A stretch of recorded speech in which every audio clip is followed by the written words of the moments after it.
Sir नमस्कार. प्रथमतः आपल्याला ह्या नवीन वर्षाच्या खूप खूप शुभेच्छा. नवीन वर्ष आपल्या सर्वांना सुख समृद्धी भरभराटीचं आणि आरोग्यदायी जावो अशी माऊलींचरणी प्रार्थना. धन्यवाद धन्यवाद. तुम्हालाही खूप भरभराटीचं समाधानाचं आयुष्य जावो, हे नवीन वर्ष जावो, या माझ्याही शुभेच्छा तुम्हाला. धन्यवाद सर. धन्यवाद. सर मला तर एक पहिले हे सांगा की आपण या वकिली व्यवसायाकडे कसे वळलात? खूप महत्त्वाचा प्रश्न आहे. याला कारण की तुम्ही जर पाहिलं तर मी शिक्षणाने पहिल्यांदा मी कॉमर्सचं ग्रॅज्युएशन केलं. त्यानंतर मी माझं पोस्ट ग्रॅज्युएशन मॅनेजमेंट सायन्समधलं आहे. अरे वा. आणखीन मी लॉ पण केलेलं आहे. पण पहिल्यांदा मी मॅनेजमेंटचं आयुष्य निवडलं होतं. मी तिथे काम करत होतो. पण माझ्या असं लक्षात आलं की मला स्वतःचा व्यवसाय हवा. मी कोणाकडे नोकरी करण्यापेक्षा मला माझा स्वतःचा व्यवसाय हवा.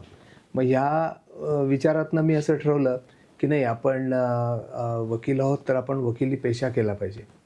माझ्या घरी बॅकग्राऊंड आहे, पण कोणी असा अट्टहास केला नाही की मी आहे तर तू पण हो म्हणून, असं कोणी सांगितलं नाही. पण मग या सगळ्यातून माझ्या असं लक्षात आलं की वकिलीसारखं नोबेल प्रोफेशन आहे, आपण त्यात गेलं पाहिजे, आणि म्हणून मी वकिली व्यवसायामध्ये शिरलो. बरोबर. सर आता वकिली व्यवसाय करत असताना आपलं कोणत्या कॉलेजमध्ये वकिलीचं शिक्षण झालं आणि आपण ज्युनियरशिप कोणाकडे केली? मी ILS कॉलेजमधून माझं लॉ पास केलं. त्यानंतर मी जेव्हा असं ठरवलं की मला खूप चांगली वकिली शिकायची आहे, तेव्हा माझ्या पूर्वीपासून ओळखीचे एक अतिशय ज्येष्ठ सज्जन वकील बाबा लवाटे, शुक्रवार पेठेत त्यांचं ऑफिस होतं, तर त्यांच्याकडे मी गेलो आणि त्यांच्याकडे मी वकिलीचं शिक्षण घेतलं. आणखीन सगळे बारकावे वगैरे त्यांच्याकडे मी शिकलो. सर आता वकिलीचं शिक्षण घेतल्यानंतर म्हणजे माझ्या माहितीप्रमाणे सुरुवातीच्या काळात आपण दिवाणी आणि फौजदारी स्वरूपाच्या वकिलीमध्ये अत्यंत चांगल्या प्रकारे वकिली करत होता. हो. मग नंतर कौटुंबिक या ज्या न्यायालयामध्ये वकिली करण्याचा आपण जो निर्णय घेतला त्याला काय असं कारण झालं, किंवा आपल्याला नेमकी त्यावेळेस काय भूमिका होती आपली? असं झालं की आपण सगळे जसे करतो तसे मी सिव्हिल कोर्टामध्ये किंवा क्रिमिनल कोर्टामध्ये खूप वकिली करत होतो, आणि काही दिवसांनी चांगला जम देखील बसला होता. बरोबर. त्या काळातही कौटुंबिक न्यायालयाची केसेस असायच्या. तेव्हा न्यायालय वेगळं नव्हतं. 89 साली ते न्यायालय झालं. ते सिव्हिल कोर्टातच चालायच्या, सिनियर डिव्हिजन किंवा district court, depending upon the law. बरोबर. मग इकडे कोर्ट झालं, मग इथेही मी जायला लागलो. तरी पण माझं सिव्हिल आणि क्रिमिनलमधलं काम मी कमी केलं नव्हतं, कारण ही सगळी नवीन सिस्टीम होती. ती कशी हाताळली जाईल, काउन्सिलिंगची प्रोसेस आहे, नवीन कायदा आहे. पण तो हळूहळू कायदा देखील मॅच्युअर होत गेला. आणखीन जवळपास गेल्या 10-15 वर्षापूर्वी मला अशी जाणीव झाली की जशी आपली ज्येष्ठता वाढते, जसं आपलं वय वाढतं, आपण आपल्या संसारात पुढे येतो, तसं या प्रश्नांची उकल किंवा या प्रश्नांना लोकांना कशा प्रकारे मार्गदर्शन करावं, हे आपल्याला थोडा अनुभवाचा फायदा तिथे घेता येतो असं मला वाटलं. आणखीन मग असं लक्षात आलं की आता सगळ्यांचाच कल जो आहे, सुप्रीम कोर्टापासून ते नवीन कोर्टापर्यंत, की मेडिएशन किंवा कन्सल्टेशन किंवा काउन्सिलिंग ह्यांनी मॅटर्स सोडवण्याचा प्रयत्न करावा. मग अशा वेळेला आपली प्रवृत्ती म्हणजे थोडा संयमी स्वभाव किंवा एक कंपोजर, की ह्यातनं काय चांगलं घडवता येईल का, ह्याचा उपयोग इथे व्हायला लागला. कारण मी असं पाहायचो की लोक भांडत राहत आहेत 6 वर्ष 7 वर्ष, त्यांचा इगो सॅटिस्फाय होतोय, पण त्यांना हे लक्षात येत नाही की आपण हे बंद केलं नाही तर आपल्या आरोग्यावर, आपल्या आयुष्यावर, आपल्या सगळ्यावर परिणाम होणार आहेत. बरोबर. या दृष्टीने मी हे ठरवलं की आता की ह्या कोर्टातच आपण जास्त लक्ष देऊ याला. कारण दुर्दैवाने ह्या केसेसचं प्रमाणही फार वाढलं. म्हणजे पुण्यासारख्या ठिकाणी आता 9 न्यायालय आहेत, कौटुंबिक न्यायालय. हे म्हणजे दिसतं की हे किती वाढत चाललंय. आणि दुसरी गोष्ट की पुण्याचं जे कौटुंबिक न्यायालय त्याला मॉडेल कोर्ट असंही म्हणतात भारतात. हो. त्यामुळे मग आता सगळ्यात शेवटी मी तिथेच स्थिरावलो आहे की आपली ज्येष्ठता झाल्यावर आता आपण काही चांगल्या गोष्टी करू शकू, इथे लोकांना आपण चांगले सल्ले देऊ शकू, यासाठी इकडे आलो मी. सर आता वकिली व्यवसाय करत असताना आपण शैक्षणिक आणि क्रीडा क्षेत्रामध्ये देखील उल्लेखनीय काम केलेलं आम्हाला माहिती आहे. तर क्रीडा क्षेत्राच्या अनुषंगाने जर बोलायचं झालं तर आपण महाराष्ट्र क्रिकेट असोसिएशनचे अध्यक्ष म्हणून देखील काम पाहिलेलं आहे. त्याचबरोबर BCCIच्या अनेक समित्यांवरती बरोबर आहे आपण सदस्य म्हणून अत्यंत उत्तम असं काम बजावलेलं आहे. तर त्या ठिकाणी काम करत असतानाचे आपले अनुभव आणि त्या कामाचं स्वरूप निश्चित काय होतं आणि वकिली आणि क्रीडा क्षेत्र किंवा ह्या संपूर्ण जबाबदाऱ्या आपण कशा पद्धतीने पेलल्या याबद्दल जरा थोडीशी माहिती दिली तर बरं होईल सर. खूप पाटील साहेब महत्त्वाचा प्रश्न तुम्ही हा विचारलात. याला कारण नेहमी म्हणजे असं वाटतं की अरे हा रोल चेंज काय आहे, तुम्ही इथे पण असतात इथे पण असतात, आपण दोघं एकाच व्यवसायात आहोत. तुम्ही जर पाहिलं तर वकिलांनी इतके व्हर्सटाईल कोणी नाही आहेत अष्टपैलू. तुम्ही स्वातंत्र्य लढ्यात पहा, तुम्ही त्यानंतर गेलेले राजकारणातले लोक पहा, बहुतांशी लोक वकील आहेत आणि वकील हे सगळ्या ठिकाणी जाऊ शकतात, त्यांचा उपयोग होतो प्रत्येक संघटनेमध्ये. बरोबर. माझं असं झालं की एक केस चालवत होतो क्रिकेट संदर्भात आम्ही बरेच वर्ष. त्यानंतर जेव्हा आम्ही ती केस संपली तेव्हा मग मला अशी विचारणा झाली की अरे तू प्रशासक पण आहेस, मी इतर ठिकाणी काम केलेलं आहे, तर तू संघटनेमध्ये काम करायला लाग. त्यानंतर मी करायला लागलो. हे ज्या पुढच्या 2 गोष्टी झाल्या त्या 2013 साली एका BCCIच्या मीटिंगमध्ये जाण्याचा मला योग आला, एका असं अचानक कॉन्टिंजन्सीमध्ये. मग त्यानंतर मला तिथलं काम आवडायला लागलं म्हणण्यापेक्षा त्या लोकांची माझी चांगली हे झाली. मग BCCIमध्ये मी मार्केटिंग कमिटीमध्ये होतो की जी कॉन्ट्रॅक्ट सगळी देतात त्याच्यात होतो. नंतर जस्टिस लोढा कमिटी जी सुप्रीम कोर्टने अपॉइंट केली होती त्याच्याशी डील करण्याकरता BCCIची जी 3 सदस्यांची कमिटी होती, लॉ कमिटी म्हणायचे, त्या लिगल कमिटीतही मी होतो. अशा दोन्ही कमिटीत मी होतो आणि महाराष्ट्राची टर्न होती तेव्हा मी वर्किंग कमिटीत पण होतो. मग जेव्हा क्रिकेटमध्ये सुप्रीम कोर्टाने नवी घटना दिली आणि सुधारणा झाल्या आणि त्यांनी बरेच म्हणजे काटेकोर नियम आणले की किती वर्ष राहायचं, किती वर्षी रिटायर व्हायचं, किती वर्षाची टर्म असली पाहिजे, यात अचानक एका दिवशी सुप्रीम कोर्टच्या ऑर्डरमुळे बऱ्याच जणांना पाय उतार व्हायला लागलं. मग अशा वेळेला योग्य माणूस म्हणून माझी निवड झाली आणि मग मला माझ्या आधी आमचे मित्र अजय शिर्के होते प्रेसिडेंट, पण त्यांना त्या अटीमुळे पुढे कंटिन्यू करता आलं नाही म्हणून मग 17-18च्या सुमाराला मी अध्यक्ष झालो. आणि 2 खूप महत्त्वाचे अनुभव मला मिळाले की आपण वकील असतानाचे जे एक आपल्याला कामाची सवय असते, एक आपल्याकडे दृष्टिकोन असतो, दुसऱ्यांशी आपण बोलू शकतो, दुसऱ्यांनी सांगितलेलं आपण ऐकू शकतो, कारण आपले अपोनंट नेहमीच आपल्या विरुद्ध बोलतो. बरोबर. या सगळ्याचा मला तिथे फायदा झाला. आता सर दुसरा प्रश्न तुम्ही विचारला होता शिक्षणाविषयी. अगदी. तर शिक्षण क्षेत्रात असं आहे की तुम्हाला माहिती असेल की आपटे प्रशाला आहे, म्हणजे माझ्या आजोबांनीच ते योगदान देऊन सुरू केली होती. आणि मग त्यामध्ये आम्ही नेहमी त्या शाळेत शिकलो. जशी ती शाळा निर्माण झाली तशी मला आमचे वैद्य सर होते त्यामुळे याच शाळेत शिकायचं मी शिकलो. मग माझे विद्यार्थी असल्यापासून वेगवेगळ्या ठिकाणच्या जबाबदाऱ्या मला घ्यायला लागल्या आणि संस्थेतल्या सर्व जबाबदाऱ्या मी घेतल्या आणि आता मी नवीन लोकांना दिलंय आणि मार्गदर्शन मात्र मी तिथे नक्की करतो. त्यामुळे तो एक आमच्या आवडीचा विषय आहे. आणि माझी आई शिक्षिका होती त्यामुळे मला ते पण एक थोडं इंटरेस्ट होता. अशा 2 क्षेत्रामध्ये काम करायला मिळालं. एक दुसरा प्रश्न असा आहे सर, आता डेक्कनपासून आपण आपटे प्रशालेचा उल्लेख केला तर आपटे रोड जो आहे तो मग आपल्या आजोबांच्या स्मृतीप्रित्यर्थ दिलेला आहे किंवा कसं? हो, आपटे रोड जो आहे ते माझे पणजोबा लक्ष्मणराव आपटे. अरे वा. की जेही वकील होते त्या काळात. आणखीन त्या काळातल्या म्युन्सिपाल्टीचे ते प्रेसिडेंट होते. आता तेव्हा मेयर बियर असं म्हणत नव्हते, त्यामुळे प्रेसिडेंट होते. तर या दोन्ही ठिकाणच्यामुळे त्यांचं नाव त्या रस्त्याला दिलं गेलं आहे आणि म्हणून त्याच रस्त्यावर आम्ही राहतो अशी आमची एक ओळख झाली आहे. आता सर अनेक वर्ष आपण या कौटुंबिक न्यायालयामध्ये वकील व्यवसाय करताय, आपला प्रचंड असा मोठा अनुभव आहे. तर अलीकडं अशी चर्चा होती की विवाह संस्था किंवा कुटुंब व्यवस्था ही मोडकळीस आलेली आहे. त्याला वेगवेगळी कारणं असतील. मग IT सेक्टरचा त्याच्यामध्ये असलेला शिरकाव असेल किंवा आता ज्या झपाट्याने शहरीकरण होणाऱ्या बाबी, डिसेंट्रलायझेशन ऑफ फॅमिलीज असेल. तर याबद्दल आपल्याला काय वाटतं नेमकं? तुमचा प्रश्न बरोबर आहे तसं म्हटलं तर, कारण हे आता सगळीकडे असं म्हटलं जातं की अरे ही कुटुंब व्यवस्था टिकणार का, ही कुटुंब व्यवस्था आता खरंच मोडायला आली आहे का. मला 2 प्रकारे त्याचा विचार करावा असा वाटतो.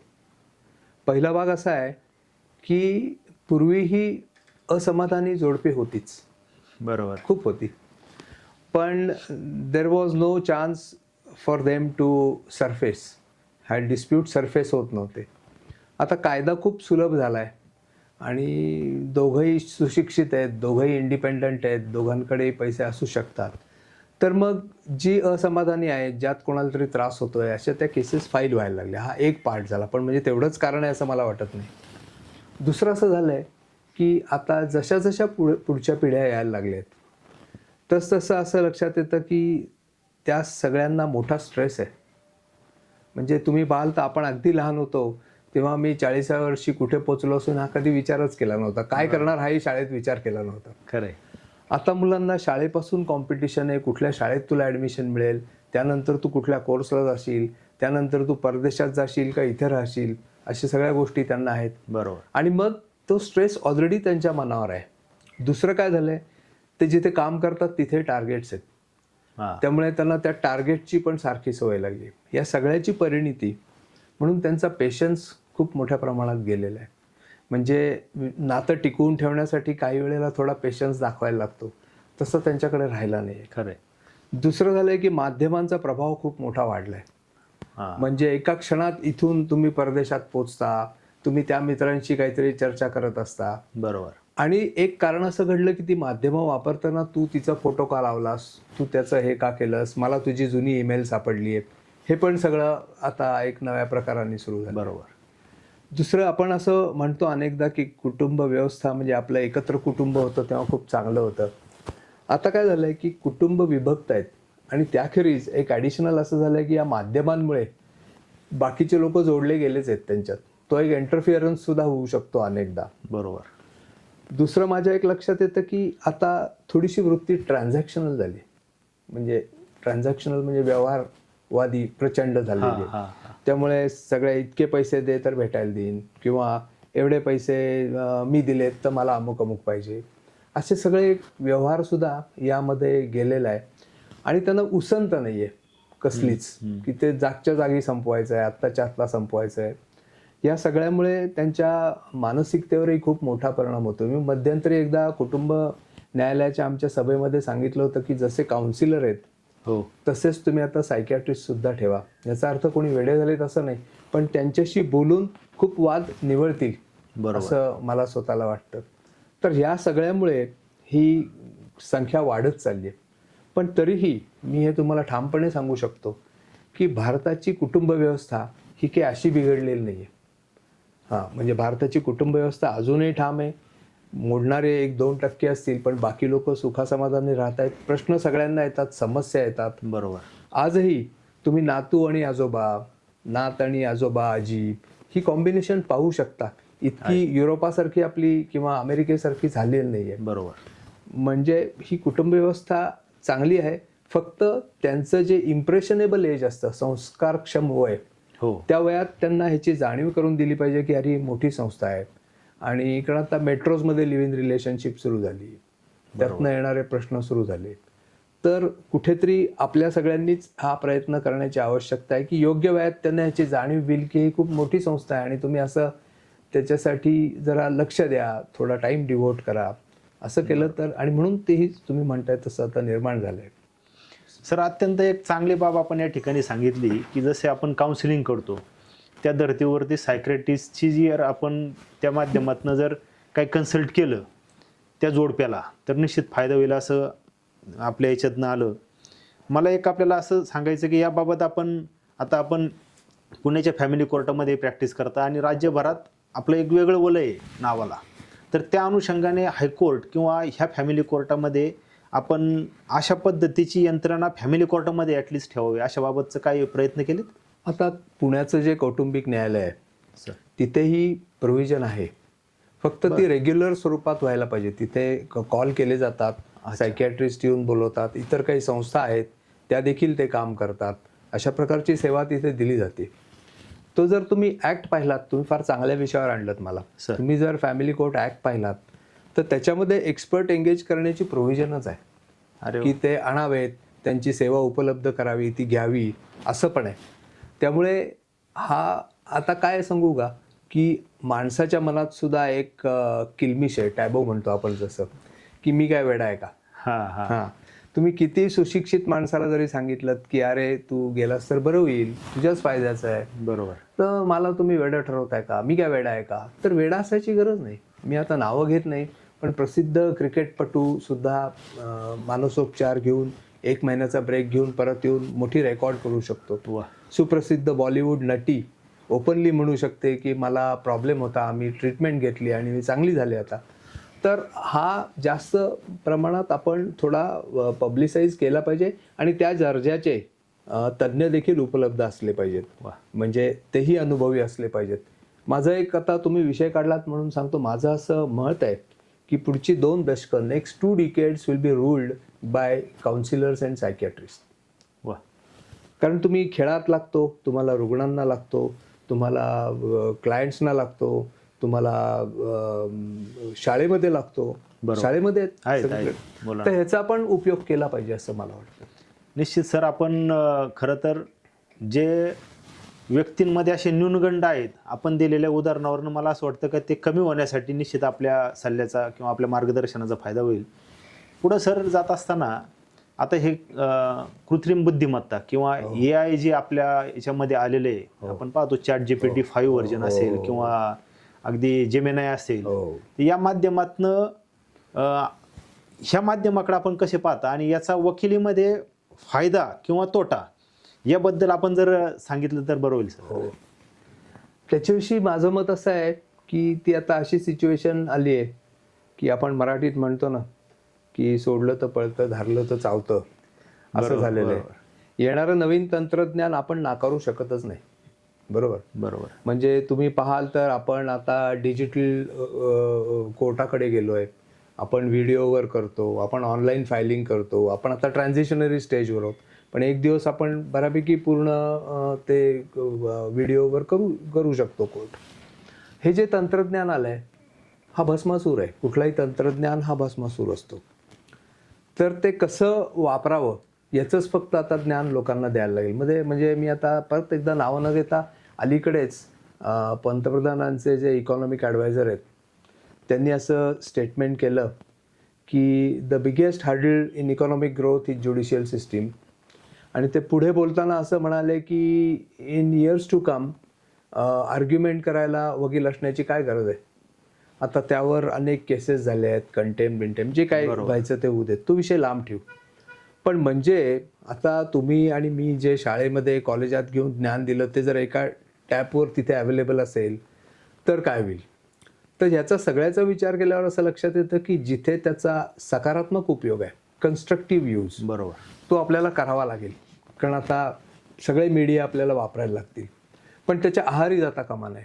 आहारी म्हणजे बघा, त्यातनं बघून लोक केस लॉ देऊन टाकतात, मग ते अनेकदा अस्तित्वातच नसतात. बरोबर. अनेकदा ते काय कट अँड पेस्टचा जॉब असू शकतो.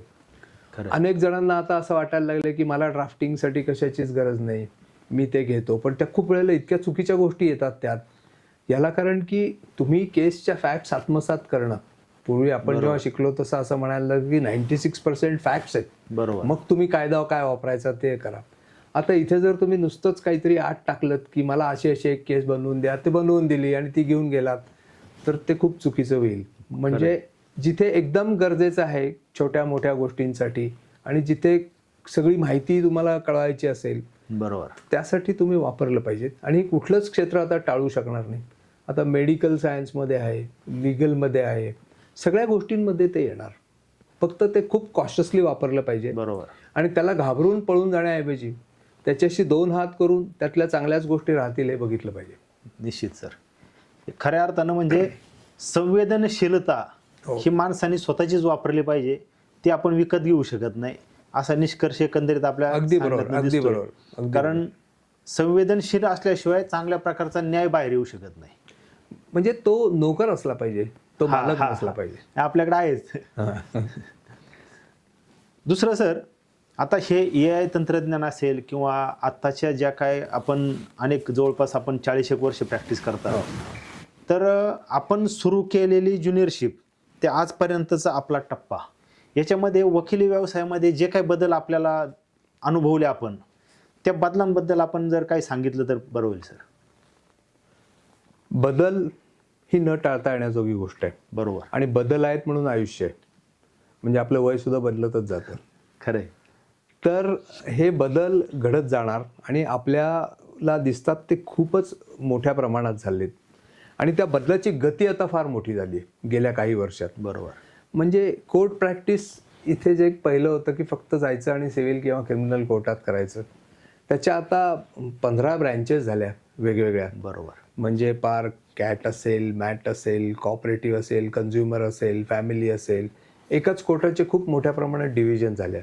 खरंय. नंतर दुसरं असं दिसून आलं की म्हणजे मी आता आधी भौगोलिक बोलतो की पूर्वी पहा की एका प्रिमायसेसमध्ये कोर्ट असायचं, एक की दुसरं तिसरं.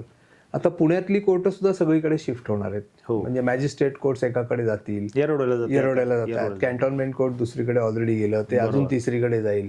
फॅमिली कोर्ट वेगळी ब्रँच झाली, कॉपरेटिव्ह कोर्ट वेगळं झालं, कमर्शियल सूट्स दुसरीकडे गेले.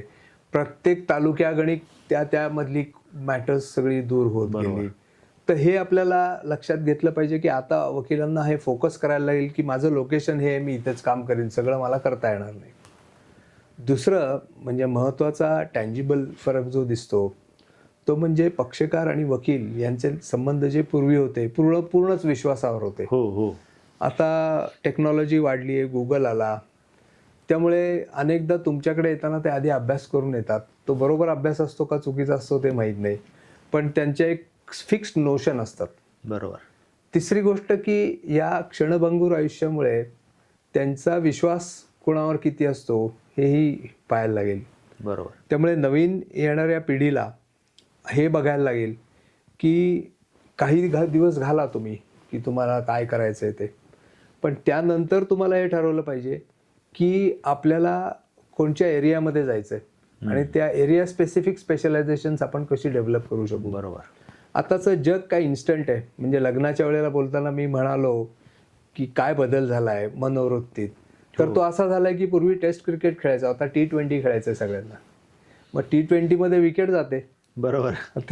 ते पार्टच आहे त्याचा, म्हणजे आयुष्यच 20 ओव्हर्सचं झालं आपलं. खरंय. तसं पूर्वी जो पेशन्स होता तो आता नाही. आता सगळ्यांना फटाफट रिझल्ट पाहिजेत, फाटफाट पाहिजे, क्लायंट्स नाही पाहिजेत. तर खूप मोठे बदल टेक्नॉलॉजीचे झालेत, जागेचे झालेत, विषयांचे झालेत आणि पक्षकारांच्या अपेक्षांचे पण झालेत. बरोबर.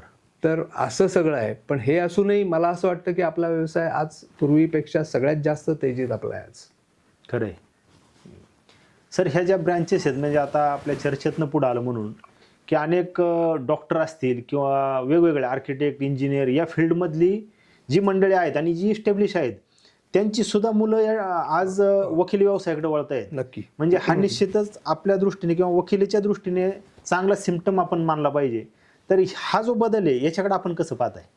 तो बदल असा आहे की काही जी शिक्षण आहेत म्हणजे वैद्यकीय असेल किंवा तत्सम काही असेल सर, यामध्ये लागणारा टाईम म्हणजे ऑलमोस्ट 30 पर्यंत माणूस शिकत राहतो. हो. त्याची कॉस्ट की जी खूप प्रचंड असते, त्याच्या कंपॅरिझनमध्ये वकिलीमध्ये असा वेळ पण जात नाही आणि अशी कॉस्ट पण द्यायला लागत नाही. हा एक मुद्दा झाला, पण हा खूप सुपरफिशियल आहे असं माझं म्हणणं आहे. दुसरा मुद्दा असा आहे की आपल्या व्यवसायामध्ये जेवढी वाढ झाली आहे, म्हणजे आर्बिट्रेशनपासून ते कोर्ट मॅटर्सपासून ते ट्रायमध्ये जाण्यापासून ते सायबर क्राईमपासून इतक्या ब्रँचेस झाल्या. बरोबर. आणि सगळीकडे स्कोप आहे. त्यामुळे मला असं वाटतं की वकिली व्यवसायाला तसं म्हणाल तर खूप चांगले दिवस आहेत आता फक्त बदलती मानसिकता हा सगळ्यात मोठा चॅलेंज आहे. तुम्ही आता म्हणजे पदसिद्ध अधिकारी होतात आपल्या कोर्टामध्ये आणि खूप सामाजिक कार्यात आहात, आत्महत्यांचं प्रमाण बघा किती वाढतंय. खूप वाढलेलं आहे. म्हणजे आता कोर्टाच्या प्रिमायसेसमध्ये पण होत आहेत. तर ह्या सगळ्या गोष्टींचा पुढच्या पिढीला जास्त मोठ्या प्रमाणात तोंड द्यायला लागणार आहे. त्यांना त्यांचं मानसिक स्थैर्य टिकवून ठेवायला लागणार आहे. बरोबर. की जो हे आता लक्झरी नाही आहे, एखादा मानसिकतेसाठी कोणाकडे तरी जाऊन सल्ला घेणं, वेळप्रसंगी ट्रीटमेंट घेणं ही आता गरज होणार आहे. खरंय. सर, आता अनेक वर्षाची आपली प्रॅक्टिस आहे आणि प्रॅक्टिस अत्यंत चांगल्या प्रकारे आपण केलेली आहे. अष्टपैलू असं आपलं व्यक्तिमत्व आहे. क्रीडा क्षेत्रात किंवा सामाजिक क्षेत्रात देखील आपण सक्रिय आहात. याच्यावरनं समाजाची जी काय एकंदरीत अभ्यास आहे हा आपला अभ्यास निश्चित आहे याची मला खात्री आहे. तर त्या अनुषंगाने या भविष्याच्या काळामध्ये वकिलांना आणि वकिलांबरोबर समाजातील प्रत्येक घटकाला आपण काय सल्ला द्याल? सगळ्यात पहिल्यांदा मी सर्वांना सल्ला देण्या एवढा मोठा नाही असं मला नम्रपणाने सांगू इच्छितो, पण आपण मित्र म्हणून चर्चा करतोय. सर. तर म्हणून आपण हे सांगू की काय ऑब्झर्वेशन्स आहेत आणि काय वाटतंय. तर मला 2-3 गोष्टी अशा वाटतात की आपली कुटुंब व्यवस्था म्हणजे आई वडिलांची संबंध, भाऊ बहिणींची संबंध, बायकोशी संबंध, हे सगळे खूप कशा रीतीने समृद्ध होतील किंवा चांगले होतील ह्याचा विचार केला पाहिजे. ही लॉंग ड्रॉन प्रोसेस आहे, याचा उद्याच तुम्हाला परिणाम दिसणार नाही. पण आजही मुलांना आईवडिलांना म्हाताऱ्या भेटण्यासाठी लोक परदेशातून येतात, तिथे वेळ काढतात, तिथे थांबून जातात. ही संस्कृती आपल्याकडे आहे. बरोबर. तर ही जास्त जोपासली पाहिजे. आणि दुसरी मला असं वाटतं की ही सगळी प्रेशर्स घेऊन जी मानसिकता थोडीफार बदलायला लागली आहे तीही आपल्याला थोडी सांभाळायला लागेल. आणि असा जर विचार करायचा झाला तर मला वाटतं, समाज म्हणून तुम्ही विचारलं तर मला वाटतं की आपल्या समाजाचा सगळ्यात मोठा दोष हा बेशिस्त. म्हणजे शिस्त नाही दुर्दैवाने, हे सत्य आहे. मग तुम्ही कितीही पुढे गेलात आणि तुमच्याकडे शिस्त नसेल, बरोबर, तर तो मोठा, म्हणजे आज भारतामध्ये इकॉनॉमी स्ट्रॉंग आहे, अपॉर्च्युनिटीज आहेत, उद्योग व्यवसाय आहेत, इन्व्हेस्टमेंट्सला रिटर्न येत आहेत, पण रस्त्यावरून जर चालता येत नसेल, आणखीन श्वास घेता येत नसेल, तर त्या समाजाला काही अर्थ राहत नाही. खरंय. त्यामुळे या गोष्टी माझ्या मते सगळ्यात महत्त्वाच्या पुढच्या काही लोकांसाठी राहतील. आणि समाज जर तसा बदलायचा असेल तर त्यासाठी काही लोकांना, आपल्यासारख्यांना थोडा वेळ देऊन हे प्रबोधन करायला लागेल. बरोबर. कारण आपली संस्कृती खूप मोठी आहे, आपल्याला स्पिरिच्युअलिटी शिकवलेली आहे. बरोबर. पण त्यापासून काही प्रमाणात आपण आता नवीन पिढी परत तिकडे यायला लागली आहे. पण हे मला चॅलेंजेस वाटतात समाजापुढचे. बरोबर आहे सर. आता कायदे जे आपण बनवतो किंवा अनेक कायदे आहेत, आपण पाहतो की दररोज एक कायदा नवीन येतो. प्रत्येक कायद्याचा प्रत्येक नागरिकाला माहिती असेल या वकिलांना माहिती असेल असंही नाही. तर कायदा निश्चित या ठिकाणी ही जी काही विवाह संस्था आहे यामध्ये कोणता रोल कायदा त्या ठिकाणी हे करतो, प्ले करतो? फार फार चांगला प्रश्न तुम्ही विचारला. त्याचे मी 2 स्वरूपात उत्तर देतो. मला सगळ्यात पहिल्यांदा असं वाटतं की मी एक लेखही लिहिला होता त्यावर, की त्याचं नाव होतं कायदा कुठवर. म्हणजे कायदा इज नॉट अ मॅजिक वॅन्ड, ती काही जादूची छडी नाही आहे. येस. आपल्याला असं वाटतं की एकदा कायद्यात गेलो की मग आता कायदा आहे, मला का त्याला अजून रिलीफ मिळत नाही. तर कायदा फार कमी पॉझिटिव्ह गोष्टी करतो, कायदा निगेटिव्ह गोष्टी करतो. म्हणजे तुम्हाला एक उदाहरण देतो की नवऱ्याने बायकोवर प्रेम करावं असा कायदा आहे का? नाही. कायदा काय म्हणतो? प्रेम नाही, भांडणे इतका घटस्फोट घे. मुलांनी वडिलांना आदर द्यावा असा कायदा आहे का? नाही. कायदा नाही आहे. कायदा काय म्हणतो? तुम्हाला सांभाळत नाही का, आपण मेंटेनन्सची ऑर्डर करू. त्यामुळे मुळात कौटुंबिक विषयात कायद्याला हात घालताना कायद्याच्या मर्यादा आपण लक्षात घेतल्या पाहिजेत. खरंय. की कायदा हा सर्वस्वी वापराचा नाही आहे, कायद्याला मर्यादा आहेत, त्याच्या पुढे काही कायदा करू शकत नाही. तुम्ही कोर्टात गेलात ते म्हणतात आम्ही ऑर्डर पास करू. त्या ऑर्डरचं काय, ऑर्डरनी काय, ज्या नातेसंबंधाच्या गोष्टी ऑर्डरनी घडत नाहीत. बरोबर. ही पहिली गोष्ट. आणि दुसरं होतंय काय की तुम्ही फार बरोबर बोललात की कायदे खूप होत आहेत. म्हणजे कोणाचाही अपमान न करता मला असं म्हणायचं की कायदे आपण तोंडावर फेकतो. काय झालं, तुम्ही फार बडबड करताय, कायदा घ्या. बरोबर. मग त्या कायद्याचं एक्झिक्युशन काहीच होत नाही. म्हणजे डोमेस्टिक व्हायलन्स ॲक्टमध्ये अजूनही शेल्टर होम किंवा इंडिपेंडंट प्रोटेक्शन ऑफिसर्स नाहीत, त्यांना चार्जेस दिलेले असतात कोणी ना कोणी. दुसरी गोष्ट की मी यावरही एकदा लिहिलं होतं की कायदा आणि फायदा. माझं ऑब्झर्वेशन असं आहे की ज्यांच्यासाठी कायदा केलाय त्यांना फार कमी वेळा फायदा होतो. त्याचा फायदा भलतेच लोक घेतात. हे एक विदारक सत्य आहे. खरंय. की एखाद्या स्त्रीच्या रक्षणासाठी जो कायदा बनवलेला असतो की तो खूप चांगला असतो, की तिला प्रोटेक्शन मिळावं आणि ती एकटी पडेल तर तिला घर मिळावं, तिला ताबडतोब मदत मिळावी, तर तिच्यापर्यंत तो जातच नाही कायदा. पण कुठेतरी पेंट हाऊसमध्ये राहणाऱ्या एखाद्या बाईला असं वाटतं की मी त्याचा फायदा करून घ्यावा. म्हणजे कायदा वाईट आहे का? नाही. कायद्याला दोष द्यायला नको, पण त्याचं एक्झिक्युशन खूप चुकीचं होतं अनेकदा. म्हणून कायदा आणि फायदा याही गोष्टी पाहायला पाहिजेत की ज्यांच्यासाठी कायदा केलाय त्यांच्याकडे तो फायदा जातोय का. सर, अत्यंत स्पष्ट आणि परखडपणे आपण आपलं मत मांडल्या ठिकाणी की कायद्याने आपण सुव्यवस्था आणू शकत नाही. सुव्यवस्था नाही म्हणून कायदा करावा लागतोय, ही शोकांतिका आहे असं. परंतु सर मला एक असं आपल्याला विचारायचं आहे की आत्ता आपण सांगितलं की कायद्याने एक मर्यादा म्हणजे कायदा कधी अप्लाय होईल, ज्यावेळेस उल्लंघन होईल. एखाद्याने बायकोनी नवऱ्यावर प्रेम करण्यासाठी कायदा करू शकत नाही किंवा मुलांनी वडिलांचा आदर करण्यासाठी कायदा करू शकत नाही. तर याच्यासाठी मग संस्कार अगदी बरोबर, हे सर्वात किंवा अगदी ती बरोबर. व्यवस्था अगदी बरोबर, शिस्त ही करणं गरजेचं आहे असं आपल्याला वाटतं. 100% बरोबर आहे. म्हणजे आता संस्कार या शब्दाला वेगवेगळी नावं देऊ शकता. कोणाला तरी असं वाटेल संस्कार म्हणजे तुम्ही कुठे चाललाय, तर संस्कार म्हणजे गुड टीचिंग्स बरोबर. असं आपण ते म्हणजे असं म्हणायला पाहिजे. मी संस्कारच म्हणेन. तर म्हणजे तो अर्थ घ्या की तुम्ही जेव्हा ब्रिंगिंग अप होतं त्यांचं, तेव्हा आता असं आहे का की आई एका पार्टीत गेली, वडील एका पार्टीत गेले, मुलगा त्याच्याकडे अटेंडंटसाठी थांबलेला आहे आणि मग परत म्हणायचं की सगळ्यांनी नीट वागावं, असं नाही. थोडा सॅक्रिफाईस करणं गरजेचं प्रत्येकाला आहे. केलं पाहिजे. चांगल्या प्रकारचं वातावरण देणं गरजेचं आहे. आणखी हे जर आपण केलं तर संस्कार हा एक सुद्धा सामाजिक उपक्रमच आहे. म्हणजे आपण सगळ्यांनी एकत्र येऊन, साधं तुम्ही बघा, तुम्ही कसे वागाल तसे तुमचे ज्युनियर वागतात. अगदी बरोबर. हां, तुम्ही त्यांना घरातल्यांसारखे बोललात, त्यांना 4 गोष्टी चांगल्या सांगितल्यात, त्यांना हात धरून कुठे घेऊन गेलात तर ते पण चांगलंच होतं. निश्चित. आणि समाजकार्यामध्ये आपला हेतू पण हाच असतो की जे आपल्या कुवतीत आहे ते 4 गोष्टी सांगणे आणि जे शिकता येतील दुसऱ्यांकडनं ते आपण शिकणे. तर अगदी महत्त्वाचा मुद्दा आहे की कायद्याला काहीच होत नाही. म्हणजे असं असतं ना, तर मग सगळ्यात प्रगत देश हे सगळ्यात व्यवस्था चांगली ठेवणारे झाले असते. असं होत नाही. त्यांच्याकडे पैसा आहे, बरोबर. कायदा आहे, पण त्याचा काही उपयोग होत नाही. खरं आहे सर. सर अत्यंत मनमोकळेपणाने आणि चांगल्या प्रकारे परखड मतं आपण या ठिकाणी आपली व्यक्त केली. खरं तर आपण दोघेही कायद्याचे विद्यार्थी आहोत, परंतु सामाजिक आणि वेगवेगळ्या क्षेत्रांवरती या ठिकाणी आपण आपलं मत व्यक्त केलं, त्याबद्दल मी आपला धन्यवाद मानतो. धन्यवाद सर.